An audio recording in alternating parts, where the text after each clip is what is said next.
ndetse n'abafitanye abana kandi bakuru. Muri iyi video rero ngiye kubabwira ibintu 10 biri gutera divorce ku bantu babana cyangwa se ku bantu bamaze igihe babana. Icya mbere, kubura itumanaho ryiza cyangwa se kubura itumanaho hagati yabo. Iyo abantu batagishobora kuganira ku bibazo byabo, kumvikana cyangwa se gusangira ibyiyumviro, ibyo biba intangiriro cyangwa se intandaro yo gusenyuka k'urugo. Icyo kirumvikana cyane. Icya kabiri, kutitondera amafaranga cyangwa se amakimbirane yerekeye uko amafaranga akoreshwa ni imwe mu mpamvu zikomeye zitandukanya abantu babana. Kudahuza ku mikoreshereze y'amafaranga cyangwa se y'umutungo bitera amakimbirane akomeye mu rugo, bigatuma abantu bakora divorce bagatandukana. Impamvu ya gatatu cyangwa se ingingo ya gatatu iri gutera divorce muri iki gihe, ubudahemuka cyangwa se gucana inyuma. Ubujura bw'amarangamutima cyangwa ubusambanyi bushobora guca intege icyizere mu mibanire cyangwa se mu mibanire, bigatuma abantu batandukana. Indi ngingo ya kane iri gutera divorce muri iki gihe, gufata nabi uwo mwashakanye cyangwa se careless. Ihohoterwa rishingiye ku magambo, ku mubiri cyangwa ku marangamutima rihindura urugo ahantu habi cyangwa se rukajyana urugo ahantu habi, bikarangira urugo rusenyutse hakabaho divorce. Divorce ubundi muri rusange ni gutandukana kw'abantu babiri babana bariyemeje kubana ubuziraherezo. Indi mpamvu ya gatanu iri gutera divorce muri iki gihe, kutagira umwanya ku mubano wabo. Iyo abantu bakomeje kwibanda ku kazi, inshingano cyangwa abana, bafata umwanya wo kubana nk'abashakanye cyangwa se wo kubaka urukundo neza, urukundo rurazimira bikarangira batandukanye. Indi ngingo ya gatandatu iri gutera divorce muri iki gihe, wakirinda cyangwa se ukitondera niba uzi ko wubatse cyangwa se ukaba uzi ko wenda gushaka, guhora mu makimbirane adashira, kutihangana aho ukumva ko uri buhore mu makimbirane. Guhora mu makimbirane cyangwa se mu ntonganya no kudashobora gukemura ibibazo uko bikwiye bituma barambirwa bakarushaho kurusohokamo cyangwa se kurureka cyangwa se gutandukana.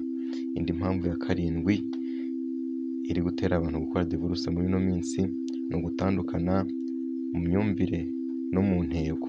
Ugasanga wenda mwabanye mufite intego imwe cyangwa se muhuje umugambi wo gukora ibyiza ndetse n'ibindi bitandukanye, ariko ugasanga mwatandukanye muri za ntego mwatangiye urugendo rw'ubuzima cyangwa se rw'urugo mwariyemeje.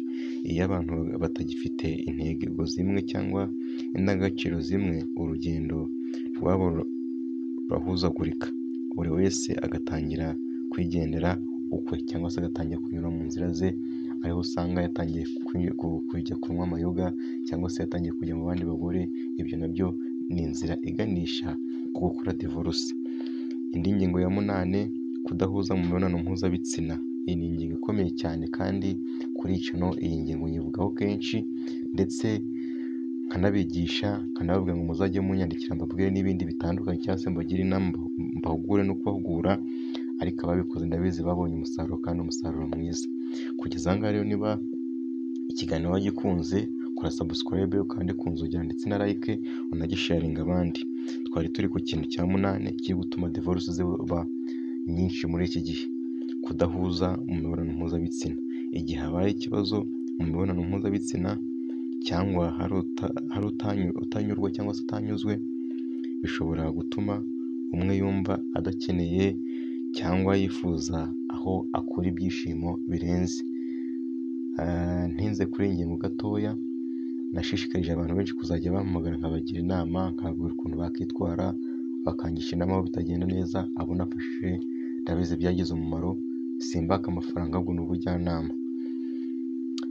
Indi ngingo ya 9 iri gutera divorce muri iki gihe kandi ikaba ari ingingo yo gutera umurindi cyane imiryango cyangwa se inshuti byivanze mu ngo zimwe na zimwe. Ugasanga uri umugabo ariko urugo rwawe ruyobowe na mama wawe, ugasanga uri umugore ugasanga urugo rwawe ruyobowe na mama wawe, aho yanga ari we uruyobora. Ibyo ngibyo rero, kuko kwivanga kw'indi miryango mu rugo rwawe akenshi bikunze gutuma habaho kutumvikana hagati y'umugore n'umugabo, ugasanga umwe bamugiye mu matwi ari gufata ibyemezo bishingiye ku byo bamubwiye, aho kugira ngo afate ibyemezo bishingiye ku byo yaganiyeho n'umufasha we, ugasanga bigutera iki? Bigutera amakimbirane ndetse bikaba byaganisha ku nzira ya divorce nta guca ku ruhande, ni imwe mu nzira ziri kuganisha kuri divorce. Ingingo ya 10 ariyo ya nyuma, kwihutira gushakana utaramenya uwo muri kumwe cyangwa se uwo mugiye kubana. Iyi ngingo irakomeye cyane niharawe muri ino minsi, ugasanga umuntu agiye kubana n'umuntu bahuriye kuri Facebook, ugasanga umuntu agiye kubana n'umuntu bahuriye kuri Instagram, ugasanga umuntu agiye kubana n'umuntu bahuriye kuri Twitter, ugasanga umuntu agiye kubana n'umuntu barahuriye kuri TikTok, ugasanga umuntu agiye kubana n'umuntu barahuriye muri comment zo kuri YouTube, ariko atabanje kumwiga. Gushaka nawe si ikibazo, ahubwo ikibazo ni uko mumenyana umunsi umwe, kundi munsi mugahita mubana mutarigana ngo mumenye ngo se uyu muntu nkunze akunda iki, ese uyu muntu ugiye kubana nawe yanga iki. Noneho ugasanga muhise mukabikora muhutiyeho. Ubwo rero urwo rukundo ntabwo rwaramba. Bamwe bashakana batarabanjije kumenyana bihagije, cyangwa se ku mpamvu zidahuye n'urukundo nk'igitutu, inda, amafaranga, bikarangira batabashije kubana neza. Nubwo izo mpamvu zituma abantu batandukana, siko buri rugo rugomba gusoza muri divorce. Itumanaho, kubahana, kwihanganirana no gukorera hamwe bishobora kubaka urugo rukomeye. Murakoze kudukurikira. Uko natangiye mbivuga, mwibuke gukora subscribe, mukande like ndetse mukande no kunzogera, ndetse mukande share kugira ngo iki kiganiro kigere kuri benshi. Turabakunda kandi tubahoza ku